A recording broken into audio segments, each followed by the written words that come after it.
वो है, उसके बिना सत्ता ही नहीं है। जब आदमी मर जाता है तो ढांचा तो यही रहता है ना, लेकिन जो गया वो पावर, बिजली ऑफ हो गई, पावर खत्म, बोले मर गया।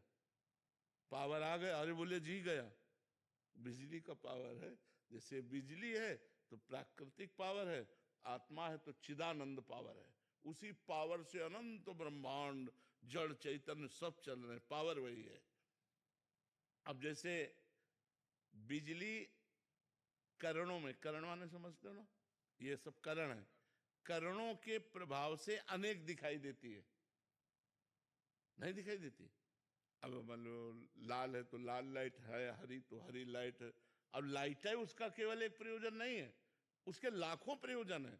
अगर लाख करण है तो बिजली लाख प्रकार से दिखाई देगी।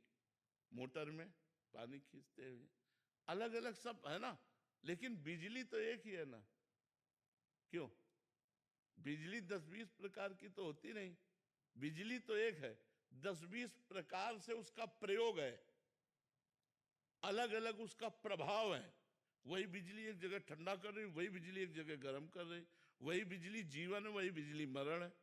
नहीं है, मार देगी आपको, जला के राख कर देगी। तो बिजली तो एक है, ऐसे ही परमात्मा एक है। कहीं जन्म लीला, कहीं पालन लीला और कहीं विनाश लीला उसी एक की हो रही। जब ज्ञान हो जाता है तो जीव शांत और आनंदित हो जाता है।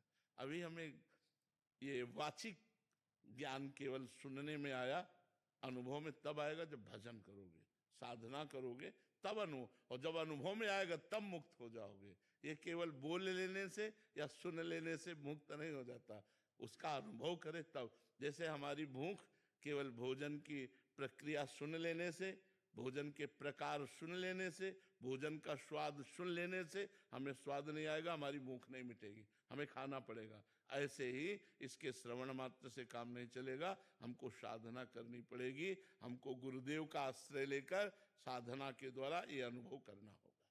महाराज जी कितने सरल ढंग से, महाराज जी जो वेदों का सार है, एकदम ऐसे लग रहा था कि एकदम क्लियर क्लियर, ये परत ये परत ये परत। हाँ, तो अब ये जब अनुभव में आ जाएगा तब कितना अच्छा लगेगा। दुख सुख से परे, जन्म मृत्यु से परे, कोई चिंता नहीं, कोई शोक नहीं, एक परम आनंद, वही तो परमहंस स्थिति होती है। साधना की शुरुआत कहाँ से होती गुरुदेव के चरणों से। गुरु का जैसे सिर्फ आप इस विषय को जाने तो शुरुआत संत समागम से हुई ना, संत समागम से। इसकी शुरुआत संत समागम से हुई और इसकी पूर्णता भी संत समागम से ही हो जाती, जब हम संतों का आश्रय ले लेते हैं।